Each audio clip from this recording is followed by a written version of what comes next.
V's. It's really hard to say. So it's vroom, vroom, veer, not broom, broom, beer, which would have been better probably. But okay, so whenever you're ready, go ahead and shoot it. Howdy, folks. This is Johnny Crowder, the founder and CEO of Cope Notes, and you are listening to Jeff Smith on Vroom Vroom Veer. Whoop, whoop.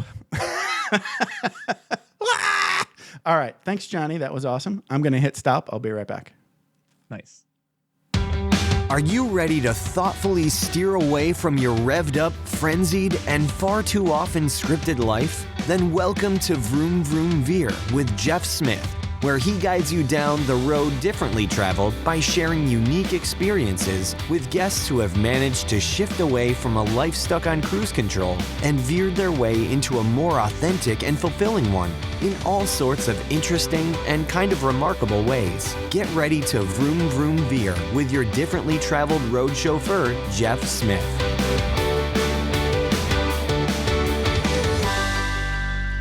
Udo Erasmus, thank you so much for being on Vroom Vroom Beer and welcome to the show. How's it going? Thank you. Thank you for having me on. And life is good. I bet. It beats the alternative. I say that all the time. Yes, I agree. It beats the alternative. I'm alive. Yeah, exactly. Yes. So you are at theudo.com and also udoschoice.com. So talk a little bit about what you're most excited about in your business today. Oh, what I'm most excited about the business? Yes. It has nothing to do with business. What I find most, no, it's true. I believe you. What I find most exciting about right now about being alive is we live in a time where things are so chaotic. Yes. That we have a chance to pivot, to veer. Yeah, veer. From being stupid for 200,000 years. Correct. To living consciously, living from the heart and creating the most incredible heaven on earth that is possible. Oh, that sounds awesome. Let's do that. Yeah, let's do that. Okay, let's do that. Come on, let's go. Snap. I think we can. Vroom. I think we can. Let's start vrooming on that. Yes. Good. Yeah, good plan. Exactly. Yeah, I agree. You know, I know you're really into nature and alignment with nature, so we can get into that too. Yeah. But this is Vroom Vroom Veer, so that means we've got to go back in time and talk a little bit about your story. Yeah. So let's go back. So when you were how old now? You were running from war, and where were you, and who were you running from? Let's just Okay. My parents lived in Latvia and Estonia. They were German-Swedish background. Okay. And in 1938, Hitler and Stalin made a peace pact or a non-aggression pact. Okay. And as part of that, Latvia went to the Soviet Union, and part of Poland went to Germany. Wow. But there was nobody from Latvia or Poland at the meeting, so they just took it because they could. Oh my goodness. Yeah. Most people don't know the story. No shots fired. My parents, you were just suddenly in a different country. No shots fired. Pretty quick. So my parents loved Russians, the Russian people. Okay. And hated communism. Makes sense. Because they took everything away from everybody. Right. No longer personal property is allowed. Yeah. So because they were in Latvia and they had German background, they went to Poland. Okay. And I was born on a stolen farm, basically, because my father was given the farm that belonged to a Polish person. Okay. And the Polish person became his farmhand. And he used to be the owner of the farm. He was the owner of the farm. Interesting. And that was tough to begin with. And they finally said, look, this is war. This is crazy. Right. Let's just work together to make the farm work. Right. And in the end, they became friends. Wow. And then at the end of the war, I was 2.5. Okay. My father was off to war. He was in a prisoner of war camp. Oh my goodness. And we were fleeing from Poland into Germany with the communists chasing us in tanks and trucks. We were on dirt roads in horse-drawn hay wagons. Hiding. Mostly women and young children. Okay. And the Allies, the ones we consider the good guys, were using us refugees as target practice, shooting at us from planes. Wow. And I don't remember a lot of it other than I never felt safe. Everything changed every day. You got told one thing one day, the next day they told you the opposite. Wow. You know, so I never knew what I could count on. Right. No stability. And it was very and it was really confusing. And scary. At the end of the war, we made it out, and I got left behind. I was in an orphanage for a few weeks, but we eventually made it. My mother had to leave 4 kids behind. My goodness. Because she went off the road because the road was too dangerous. That's where they were shooting. Right. So she went through the fields, and it was in winter, and it was hard. Right. She had 6 kids with her. She only had 2 hands. She took 2 kids, left the other 4 behind. Imagine having to make that decision. Yeah, I mean, that's and so but eventually we got reunited. I was very shy as a kid. I loved books because books are safe. Sure. You can read about a war, but there are no real bullets. I already knew real bullets, right? Not fun. And because it was so confusing, I was always trying to figure things out. Okay. How do things work? Because if you don't know how things work in that chaos, you don't know how things work, then you're always victim of something. Totally. So I got into learning things, and I was always doing experiments and trying to see what's stronger, a Christmas ball on the Christmas tree or an apple on the Christmas tree, and I bang them together, and the Christmas ball broke because it's all hollow. But I didn't know that, right? Right, that's a good experiment. And of course, you get good results right away. I was always doing stuff like that. When I was 6 years old, I was listening to people argue about things I thought were really trivial. Sure. And the thought came to me, it's like, man, there must be a way that people can live in harmony. And this little cocky voice came, from a 6-year-old who doesn't know how complicated everything is. Yeah.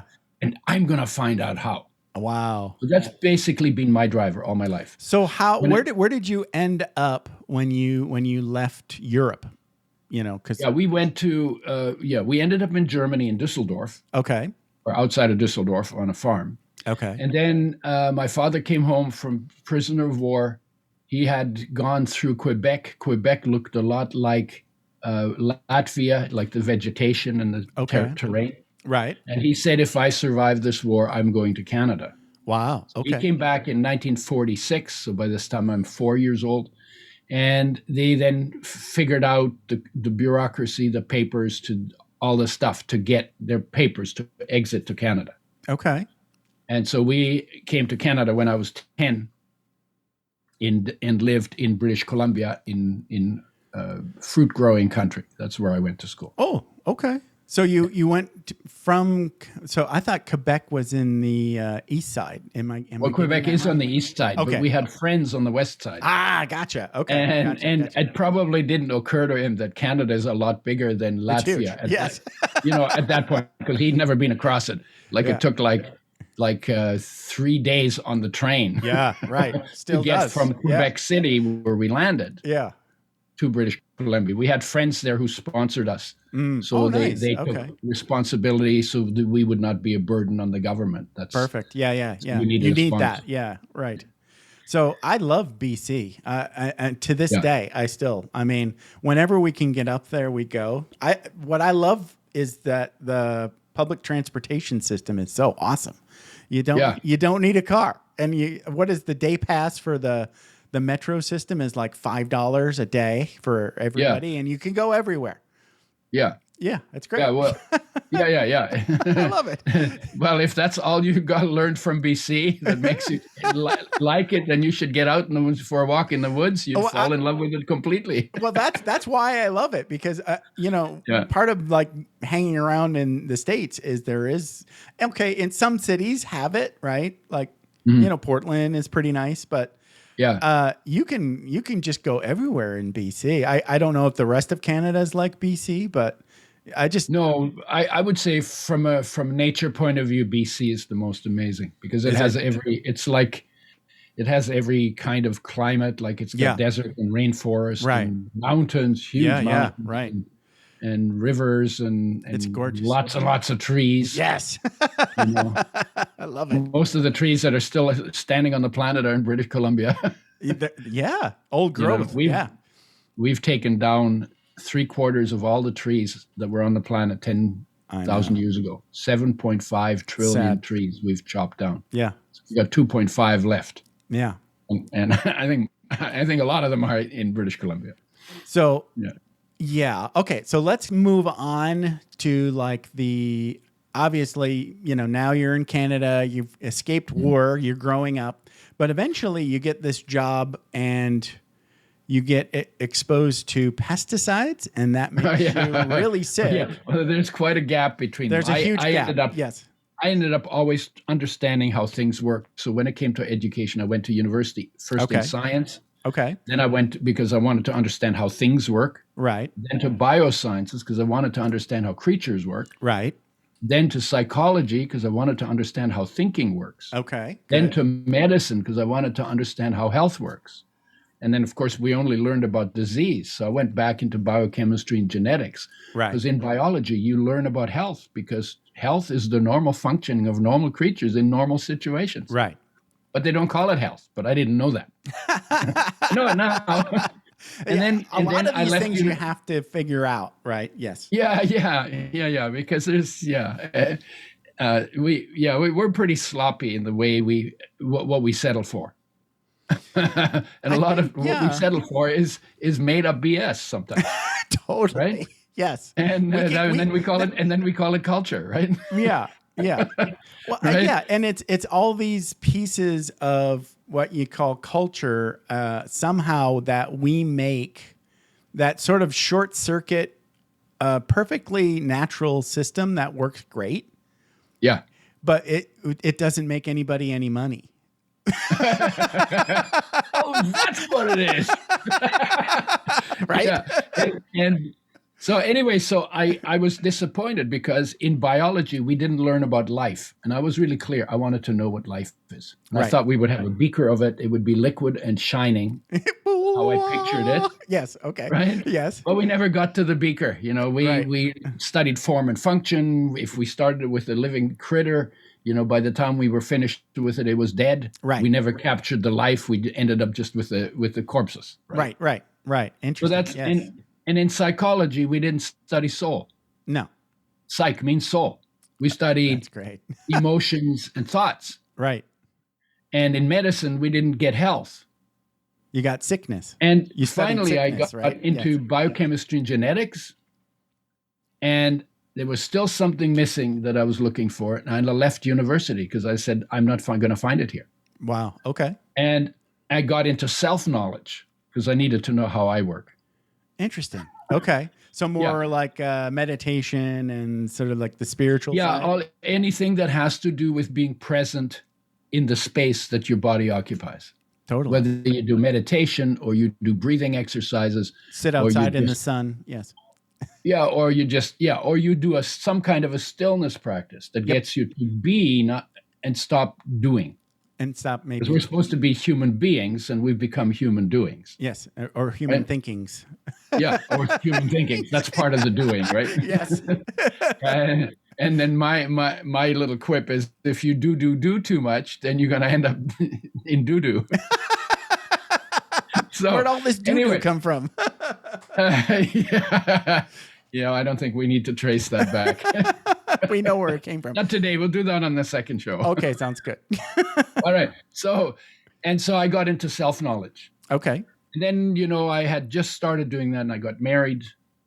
We had 3 kids. Okay. My marriage broke up.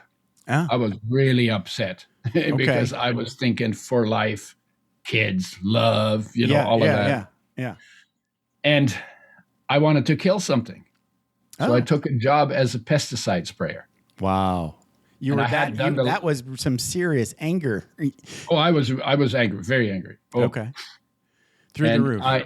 And so I took this job as a pesticide sprayer. I had done the exam some years before on a gardening job I had. Okay. And I've done a lot of different physical jobs. I always wanted to feel what it was like to be in the shoes of the people doing those jobs. Yeah. It wasn't like I wanted to make a career out of it. Right. But You wanted a taste. Yeah. I always wanted the experience of stuff. Okay. Right? Yep. And so I took this job and I was super careless. I walked barefoot over the lawns I sprayed till the skin peeled off the bottom of my feet. Yeah. And then I wore rubber boots. Somebody said to me, "Aren't you worried that you're going to get poisoned?" Because I used to wear a bathing suit. I used to do my spraying in a bathing suit because it was summer and I liked getting a tan. Yeah, right. Yeah, but I got to look cool for the babes. Yeah. Really deep thinking here, And we're on the same page. And I would say to the person who said, "Aren't you worried about it?" I said, "Nah, I'm immune." And then 3 years after, I got poisoned. Yeah. So not and it so just immune. happened one day. Wow. Got poisoned. I ended up with cramps, nausea, dizziness. Wow. Yeah. If I turned my head, it felt like my head turned, but my brain didn't. Now, obviously, that's not what happened, but that's what it felt like. Yeah. So like a really strange symptom. Yeah. And then no energy. I was 38 years old. Right. If I walked around a city block, I had to sit down and rest. I was like an 80-year-old. Yeah. And so I went to the doctor and said, "What do you have for pesticide poisoning?" She said, "Nothing." And that day, I was never like a real junk eater because we grew up on farms and we ate, fresh vegetables, lots of fresh vegetables, and we had our own huge garden and all of that. So we ate fairly simply and relatively well. Okay. Not for taste, but just for health. What grew and what was easy to work with. My mother was not a great cook. Right. She's a good mother, but not a great cook, right? Just the basics. Yes. Yeah, and so I used to eat a lot of raw vegetables because it doesn't take any time to prepare them, and I have no dishes to wash. Right. Oh yeah. Those were important issues to me, right? Because I always thought I had more important things to do than wash dishes. I went camping with some raw vegans once. And I enjoyed it because they were making all the food and I was just enjoying it. But the thing that I noticed was how much time we didn't spend cooking and cleaning all the cooking and cleaning stuff. It was just so easy. Exactly. That's exactly what I'm talking about. Yeah. And so, but when the doctor said nothing, that's really when the penny dropped. Oh my God. Right. When we were told that health is our responsibility, that's not just a light phrase. It's like our health is really our responsibility. Yeah, and you said we live here. Yeah. We live here. Nobody cares more about you. Nobody cares more about you and your health than you. Yeah, if I don't care about my health, maybe nobody does. Nobody does. No people might, maybe it's their job to care about it. But they don't walk around in you, right? I don't know. The doctor gets paid even if you die. Correct. Right. Right. So there's not they don't have the same motivation incentive for getting it right. Correct. But now I had an incentive for getting it right. You do. Yes. And I realized, your body's made out of food, water, and air, and light, and solar energy. Yes. That's it. Right. Those are the building blocks. And at that time, I was thinking more about food than the rest of it. Right. Said if your body is made out of food and you know that it's turning over all the time, because your body, some people say 98% of the atoms in your body that are present in your body today will have been removed and replaced next year, by this time next year. Really? Every year, 98%. So your entire body is a major construction site. So if something goes wrong, then you raise the standard for your intake of what you put in your mouth. Yes. Because that's the only role you play. Life knows what to do with the building blocks to build this. Mm. Your responsibility is only to make sure that all of the building blocks that are essential land in here. Right. So life can do its job. Right. Wow, how cool is that, right? Yeah. And then the year after I got poisoned, it was established that omega-3 is an essential nutrient. Right. And I was searching in the research journals about health and nutrition, disease and nutrition. How do they relate? How does it work? And there were like 600,000 studies. 600,000? Okay. Yeah. Wow. And of those, 30,000 were on fats. And of those, I think it was 6,000 were on fats. Okay. Wow. And so I really got into it. So at this point, in sort of like fats kind of had a bad rep at that. Right? Yeah. They used to say fats are bad. Right. But omega-3s are good. And it turns out omega-3s are fats, but nobody would say that. Okay. Because they had this thing, all fats are bad. Right. And they put carbs on the bottom of the food pyramid in 1979 as the best food. Right. They're actually the least important food because there are no essential nutrients in carbohydrates that your body can't make, that you can't get elsewhere. Right. So carbs are the least, and they put fats on the top of what you should eat the least. Yeah. And of course, we were actually getting 40% of our calories from fats at the time. Okay. So everybody was demonizing fats, and they were gobbling them up. It's like, okay, I like some demons to live my life for me. It's like, that's a little weird. Endlessly entertaining us humans. That's what I. Yeah. God has a sense of humor. Yes, he does. Splitting her sides, laughing. Yes. Just watching. But look at those idiots. What are they doing now? Anyway. Yeah. I can't believe he just did that. Yeah. Okay. Right. Yes. So the foundation of why nutrition is good for health is twofold. One is that there are essential nutrients. Right. There's 42 of them. Wow. Okay. 18 minerals, 13 vitamins, 9 essential amino acids that come from proteins, and 2 essential fatty acids that come from fats. Okay. And none that come from carbohydrates. And they're essential means you have to have them. You got to bring them in from outside. Right. Your body can't make them. You can't make them inside your body. Right. Okay. You don't have the genes. You don't have the chemical. You don't have the laboratory to make them in your body. Gotcha. But plants do, so they make them for you. Right. So you eat the plants, you bring them in, and those 18, if you don't get just one of them, your health will deteriorate. Okay. Wow. Because you have to have them and you're not getting them. Right. And you will get deficiency symptoms. Mm-hmm. And those are degenerative in nature. Basically, it means your body falls apart slowly. Right. And the symptoms get worse with time. And if you don't get long enough of any essential nutrient, you die. Right. So this is like the really important, the major building blocks you got to have. Right. Okay. If you're going down because you're not getting enough, but then you bring enough back in, then all of the symptoms that come from not getting enough are reversed because life knows what to do the moment that you do your job of bringing in those building blocks that it needs to do that job. Interesting. Yeah. Right? That makes sense. That's the definition of an essential nutrient. Omega-3 is established as an essential nutrient 1981, the year after I got poisoned. I had my head buried in the journals. In the literature, right? Okay. And then I found out they're the most sensitive of all of the essential nutrients, damaged by light, oxygen, heat very easily. Okay. Needs a lot of care. Okay. Of course, we give them the least care. We throw them in frying pans and turn them into smoke. And we think that doesn't have a consequence. Yeah. It's like, what are we thinking, right? And so, okay. It's already ready. It's ready already. Yes. Yeah. And 99% of the population doesn't get enough of them, and every cell in the body needs them. Wow.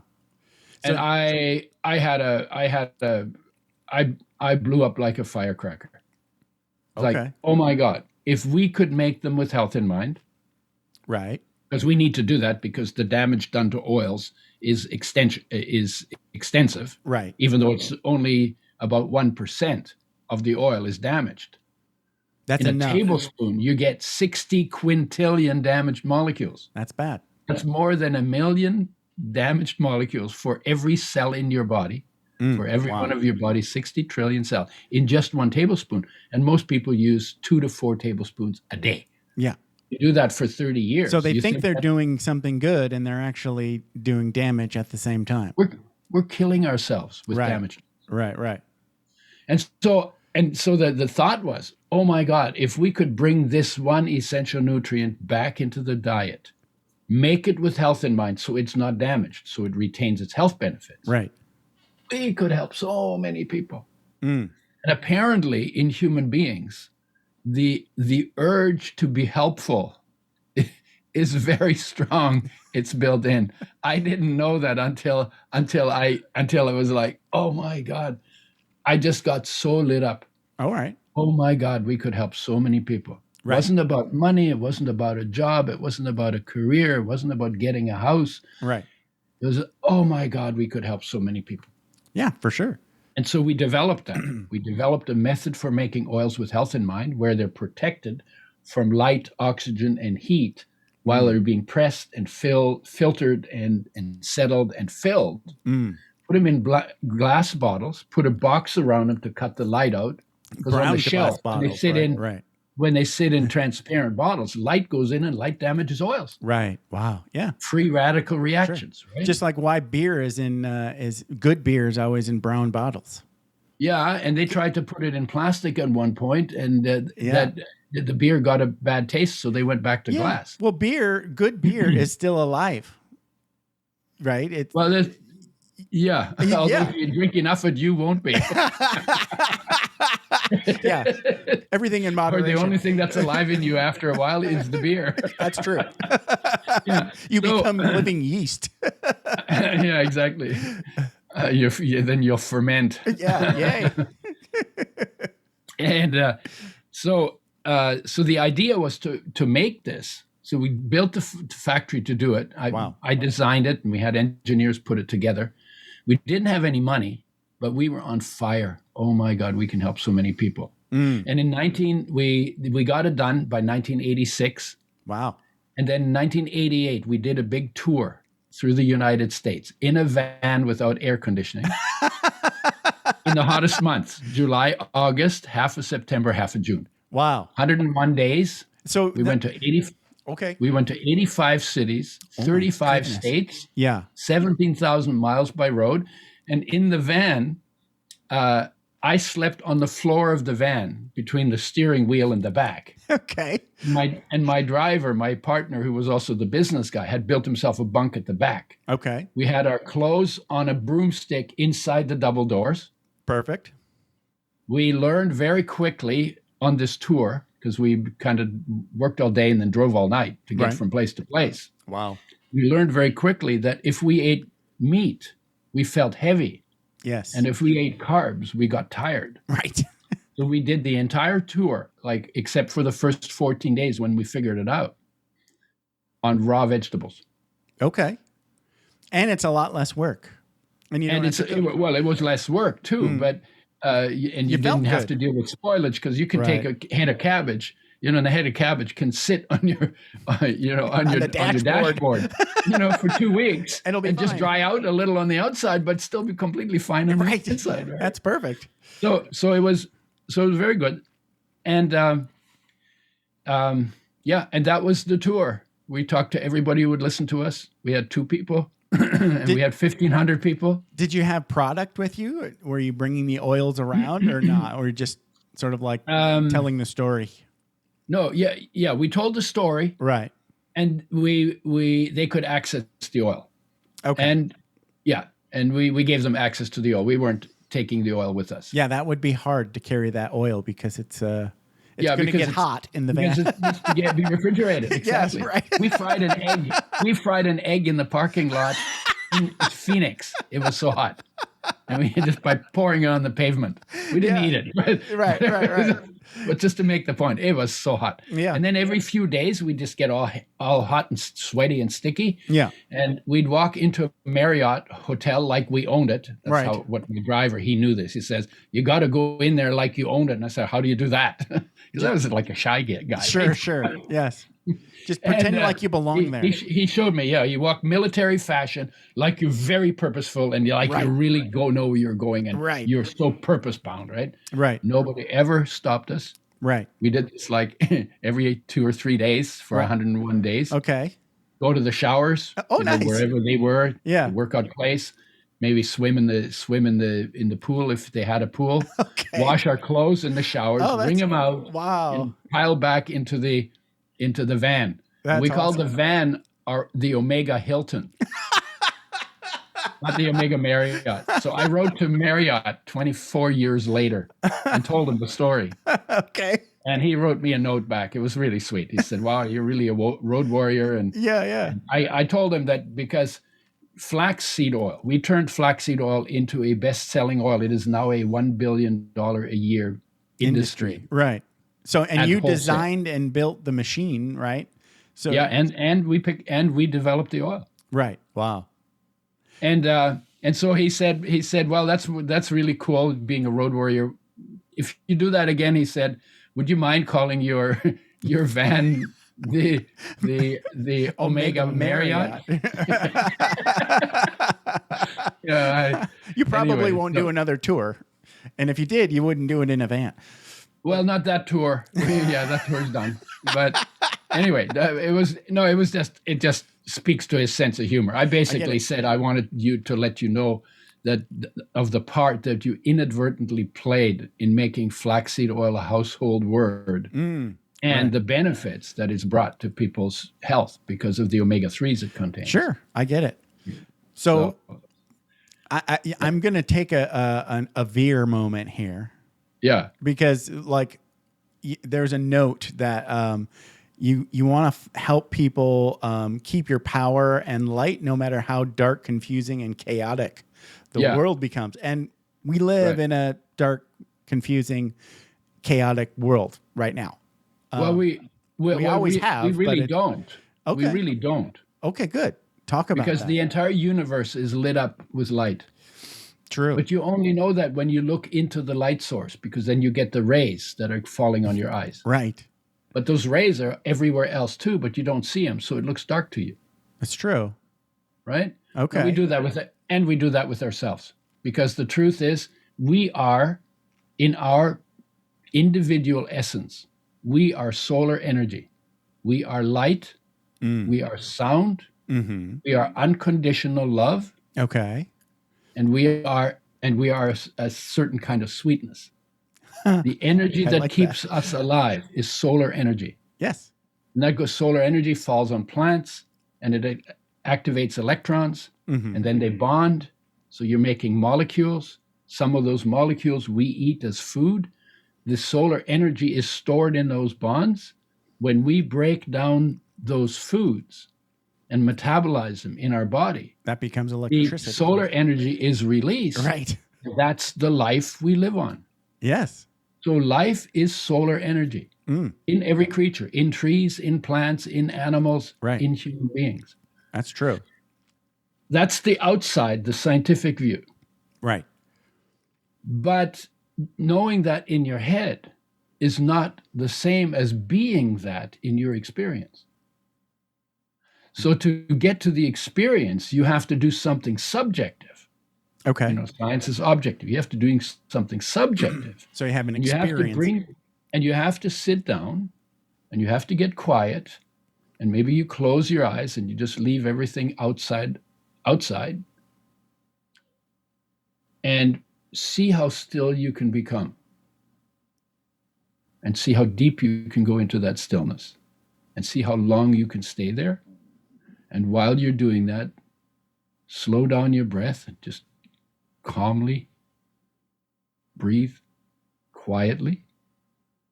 And while you're doing that, look inside, listen inward, feel inward, and get present in the space that your body occupies, and experience the energy of that.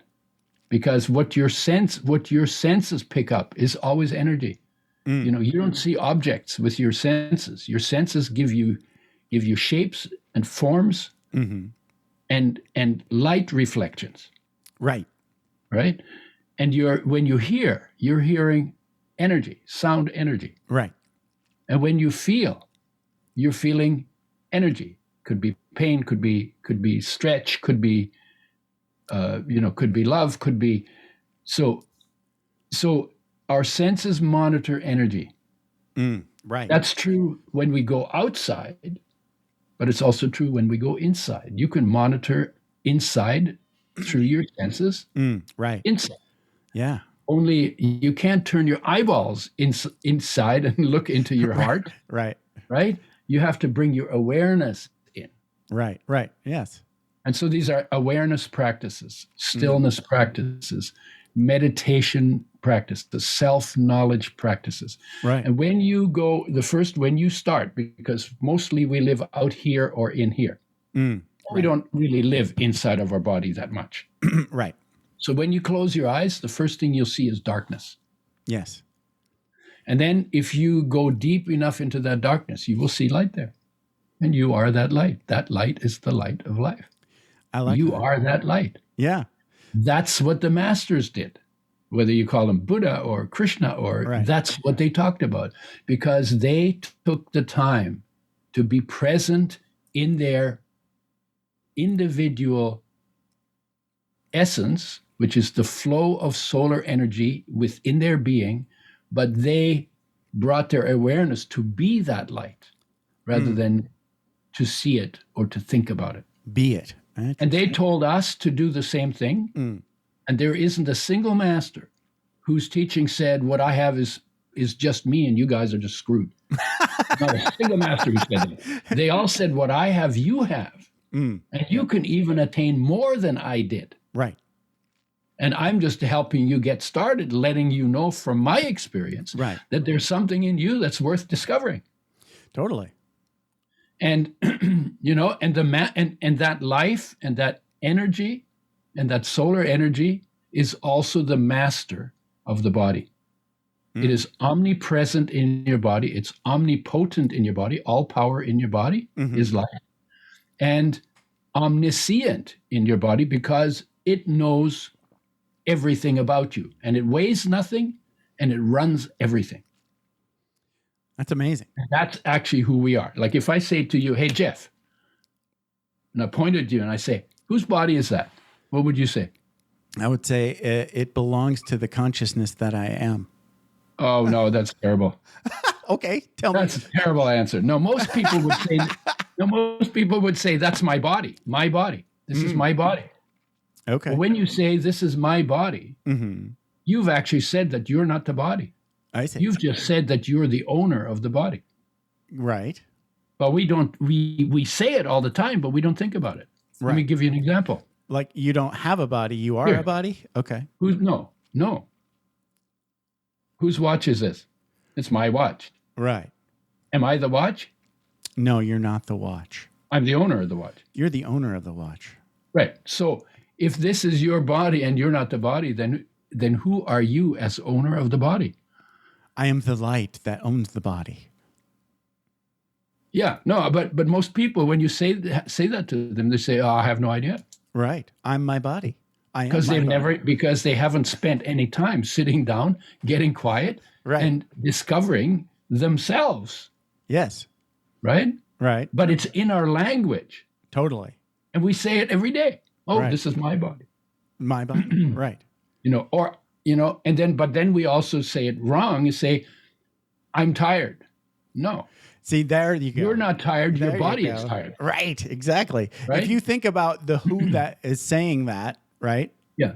That who is not the body.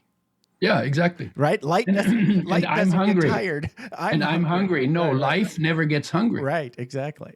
But the body needs food. Yes. Right? Right. So on the one hand, we say that we're not the body, but we don't pursue it into the know thyself. Right. Right? And on the other hand, we pretend that we're the body and we do everything for the body. And then we're full of fear because the body craps out. Right. But the life energy never craps out. Right. Right. It's formless and indestructible. Who would I be if I wasn't this body? Right. Who would I be? What's that? Who would I be if I wasn't this body? The thoughts? Right. Well, I don't know. Yeah, you'd be the thinker. There you go. And life is the thinker. Right. And life, you go even further back, you go into pure awareness. Right. Right? And the in pure universal awareness, field of consciousness. You're in God territory. Right. And every human being is all of that. You know, you got the environment, and you got the social group, and you got the survival smarts, and you've got the body, and you've got inspiration, which is the shine of light into the world through you. Oh, And then you have the light of life, and then you have the awareness. And you are all of that. Depending on what you focus on is going to determine how you think of yourself and how you live. You know, if you focus on the awareness, that awareness is perfect peace. That's your foundation. If you're not in touch with that foundation, you're living without foundation. No wonder the world is crazy. Right. Because we mostly are living without foundation. But if peace was your foundation, because it is, because your whole existence came out of that, and the existence of the universe came out of that peace. Right. If that was your foundation, you probably would not be stealing your neighbor's stuff or trying to screw his wife. Right. Right. Or take up arms against him. Right. Even the war takes place in perfect peace. Right. But the warriors are not experiencing that perfect peace that they're. I remember there was a Buddhist They got a story. thought in their head. Yes. You're my enemy, I'm going to kill you. And the other guy says, you're my enemy, I'm going to kill you. And in a place of perfect peace, they then play out this stupid game. Yes. Right. But yeah, and they're sort of like I'm not exactly sure how to put it. Like there was a story. I think these things come out best in the master's stories, where like the Buddha appears to one of his students, and the student is in a battle, right? And it's like you when you were a kid in that field, and there was shooting the carts, right? Yeah. You're scared, yeah. right? That little boy, if you would have told him that war isn't real, you wouldn't have believed it. Right. No, because I had already left that place. We're in that place in our mother's womb, because there's nothing to do, nowhere to go. Everything's taken care of. It's pretty safe. Right. So we're in that place, in that light, in that sound. You don't need anything. We're just hanging out. Right. And so our awareness is focused inside, in its source, in life, in awareness. Mm-hmm. But then we come into the world, and we have to get to know the world. So awareness goes out through our senses. Right. What's that? What's that? What's that? And that's important for survival. Of course. And then we get disconnected in that process from ourselves. That self-other split. When you're in the womb, you know that you are the universe, because you have no concept of other at that point. You have no reference. You have no worldly reference. No language. No words. You are 100% sure you are the universe. Yes. Right. It's only when you. It takes actually about 2 years to realize you're not. It takes a while, and see kids go up more and more and more and more and more and more. Correct. And then, but with that going out comes heartache. Yes. Heartache is your heart calling your awareness to come back home, and you get it when something on the outside ends and triggers your lost. Your condition of loss. You lost something. What you lost was your own presence. Yeah. And knowing if you sit with heartache, there is no other, right? Yes. And if you sit with heartache, instead of judging it and trying to distract yourself from it, if you sit with it and sit with it and don't judge it and just feel it, and it can be intense. Maybe you might have some tears, right? But if you sit with it, that far behind it, like less than a hair's breadth behind it, is your wholeness. And there is no other wholeness. There is no wholeness in $1 billion. And there is no wholeness in winning a war. Right. And there's no wholeness in all of the things we do in the world are not wholeness. They're games. Right. Wholeness is a part of being. Yeah. It's always. And when you're whole, you're also healthy. So when you do meditation, it actually reverses aging. Wow. And a lot of conditions that come from discontent, from disconnection. Right. Get resolved. And making changes that you need to make to eat better or sleep more or whatever it is you need to get off drugs or whatever it is you need to do, that becomes a whole lot easier. Yeah, starting at, so like I wanted to get some, I had one more question. Where was it? Oh, so if somebody is listening to this and they're saying to themselves, I'm in pain all the time, maybe I'm overweight, and my life just needs some sort of kick in the pants. What's the first thing they what kind of try? Pants is life wearing? Corduroys. Well, you have a corduroy life. Huh? Yes. Okay. So what would I say? Okay, there's a reason why I have this background. Okay. Over here is the clutter. Oh. Over here is the possibility. Oh, I like that. That's nothing good. Here, and you can do it in space too. Here's a lamp over here, and I got a computer here, and here's air, and there's nothing here. There's There's anything could happen. Anything could fill that space. You get to decide what you fill it with. Right. So if you're always in pain, accept the pain and feel it. And sometimes if you really go into the pain, it goes away. Okay. And sometimes if you look at how big the universe and how small your pain is compared to that, it also puts it in perspective. So you can play with the pain. You can do a lot with pain and not just be a victim of it. Okay. So those are like little exercises you can do. Right. But the other thing is, at the same time that you've got pain, which is the clutter, okay, you also have peace and bliss and unconditional love in the space your body occupies. That's awesome. And because they both exist, you can shift focus from one to the other, from one to the other. That's true. From one to the other. It begins by recognizing in your pain, you also have peace. And in your pain, you also have unconditional love. And then start to give them a little bit more energy and become good at focusing on pain when you want to feel pain and focusing on love when you want to feel love. They're two different levels of existence. Right. So you can have pain and you can have unconditional love at the very same time. Yeah. Yeah, you can. So that's what I would say to people. And the same thing with, oh my God, my mind is driving me crazy. Yeah, right. Here's your mind. Here's my mind driving me crazy. Here's all the clutter. Right. And at the same time, there's a complete stillness in you, a complete peace. Give that some time too. And again, become good at managing the focus of your awareness. I like that. You can focus wherever you want. I can focus on the wall there, and now I'm focused on the carpet here. Now I'm focused on my own picture on the, I can just move focus. We're so good at moving focus around. Right. But because we don't practice moving our focus into peace, into unconditional love, into inspiration, we have forgotten, number one, that it exists. Right. Okay. And because we've forgotten, we tend to not practice that.